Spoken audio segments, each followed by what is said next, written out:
Remember when the devs said that SoD wasn't being designed for the top 1%? That if we wanted that, we could play Retail or Cataclysm.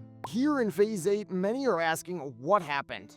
Does dodging swirlies every 2 seconds actually feel like Classic? It starts with the reality that Phase 8 has some raid mechanics that are very suspiciously close to Retail.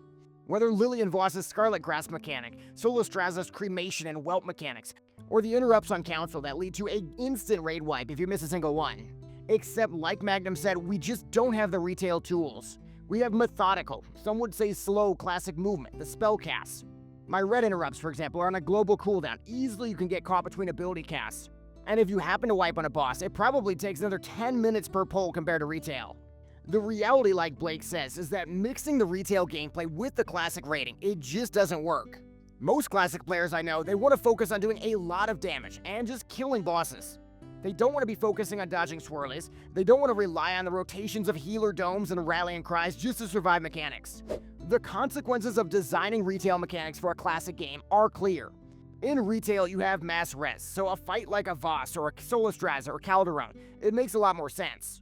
See, Retail is a game setup where you can pull within a few minutes of a wipe. But in Classic, repopping those expensive frozen runes, the fire pots, buffs, and if things aren't going well, somebody's gonna leave. And there's just no way to refill their slot, because the Classic lockout system, it really punishes people for coming in late. All of this is exactly why the lead dev, Grant, last year, he specifically said they wouldn't tune raid content in a way that required more coordination than Classic WoW. That the critical path for gearing would not be locked behind difficult content. That the majority of Classic players want to chill, they want to blast stuff with their friends and do big damage. ComputerBot recommend hitting like if you enjoyed chilling and blasting with your friends, or subscribe if you like to do big damage. But before you rush to the comments and you say Scarlet Enclave isn't even hard, and you went 8 out of 8 last night and finished yet another Ashbringer for your guild, we've got to ask the question, is failing to clear Scarlet Enclave actually a skill issue if the mechanics feel fundamentally misaligned with Classic's gameplay? Or is the tuning simply too punishing when you don't have the modern tools? OMG definitely brings up the point of someone from the top of the Scarlet Enclave mountain. He says it's a 20-man raid, it's tuned for 20, and anybody bringing 30 players should be able to face roll and clear in a single night. He also mentions that back in original vanilla, players went months without getting loot, and sometimes never even cleared a raid if they weren't good enough. But here's my counterpoint. If you swapped into OMG's raid right now, you would also clear 8 out of 8 in one night easily. But the hard part isn't dodging a swirly mechanic or kicking Vicious's cast on Council.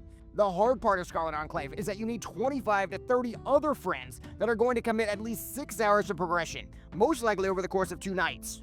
The players saying this raid is easy and you just need to get good, they're almost always being carried by a strong guild infrastructure. But NetSec words is the best. For 7 phases, we've learned to expect exactly what kind of effort we need to put in to succeed. We knew how many players we needed to put into our raid rosters, how many raid nights we need to commit every week. Then suddenly, that commitment, it doubled without any clear communication or warning at all. If your 20-man guild wasn't the elite of the elite, I don't know how they'd survive this. Mine certainly didn't. This leads us to the amplified frustration of a raid using Classic systems and Retail design and tuning. OzConqueror brings up a point that I've really felt lately. There are way more Nax runs than there are Scarlet Enclaves. Why is that? Well, the mechanics, they fit the Classic design. The bosses are killable with 20 players or with 40, and it's a raid that doesn't take 2 nights to complete. Consumes really amp up the frustration as well, since a guild that one-shots everything only needs 1 or 2 of each consume. Meanwhile, the progression guilds, they're spending a frozen rune on every Solostraza pull, greater holy protection potions, an entire set of individual potions, world buffs. I made a pug last night, I really want to get my Ashbringer. Every single raider was supplied. The result is that we were able to kill bosses like Solostraza and Lillian Voss. That would have been 100% impossible with the time constraints we had if we didn't have those consumes. It is just not good raid design, where every single time you wipe on Solostraza or Council or Voss, you could accurately say, well, if we had a frozen rune or a greater holy pot or greater nature, we probably would have killed the boss. Which, by the way, is something that longtime guilds have absolutely no problem with. The guild I raid with on Horde, they handed us out frozen runes like candy. That's because they had amassed thousands of them from Nax raids and from selling idols in AQ the last few months. Also talking about guilds, fitting those Retail mechanics and systems into Classic, it breaks people's brains. The progression leads to huge roster churn, the constant need to recruit new people. It's exhausting and it burns people out. It reminds me so much of Cataclysm Heroic Prog, where players guild hopped because they say, hey, if I'm doing the heroic mechanics perfectly, why should I have to put up with other people not doing the mechanics perfectly? Also, since we're in 2025 and we've all decided soft rest systems are the only way to go, you actually lose literally nothing by guild hopping. But maybe I'm being too nostalgic. Wasn't SoD ultimately about discovery, experimentation, a fresh take on classic systems? Right now, we have a hyper-tuned, mechanic-dense endgame, one that's co-opted retail systems where people are punished for sticking it out and progressing with their longtime classic guilds. So is the original SoD vision still being accomplished, or does Phase 8 feel like a detour? In so many ways, Phase 8 does feel exactly like what Season of Discovery should be about. The raid aesthetic is so cool. The DK starting area is a fan favorite. Going through the raid, clearing out the villages and areas. The Khaled boulder as well, where you have to get 1000 strength to lift this giant boulder hidden in the raid. And the new Avalon area is fantastic, especially the Mage Tower with the enchanting puzzle leading to things like the new enchants and the Grand Crusader. But after a day of new Avalon exploring, you're pretty much left with the reality that the major content of Phase 8 is the raid. A raid trying to combine the best of vanilla, TBC, Wrath, Cataclysm, and retail into one package.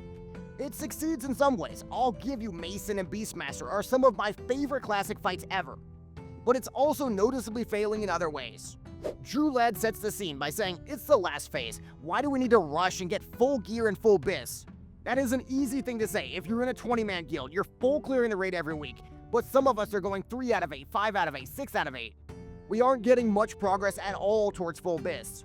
And I personally wouldn't be so gear and raid focused if Blizzard had kept their original design philosophy of offering multiple activities to gear up. Season of Discovery previously offered the runes to unlock, new questlines, new PvP events each phase like Blood Moon. There were ways to improve my character every single day, and the raid didn't feel like the end-all be-all. But now we have one major way to improve our characters, and that is full clearing Scarlet Enclave every single week. It feels antithetical to the exact reason many of us started playing Classic in the first place. It also leads back to the you think you do but you don't line from BlizzCon back in the day. It's not a crime for the developers to prefer pushing keys, opening your vault, doing mythic retail progression. But pushing those design philosophies into Classic, it's just never going to work. I know I signed up for a continuation of the beautiful, nostalgic game that made me very happy in 2004. Hopefully one day everybody involved in developing classic projects understands that too.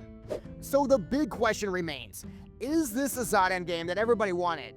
Does Phase 8's design capture the Classic Plus spirit, or does it feel like an identity crisis? What do you think? Do these mechanics feel right for Season of Discovery? Is this the Classic Plus endgame that you envisioned? Let me know your thoughts respectfully down below. Hit like if you thought SoD's raid design took a wrong turn in Phase 8. And also subscribe for more discussion about the future of Classic WoW.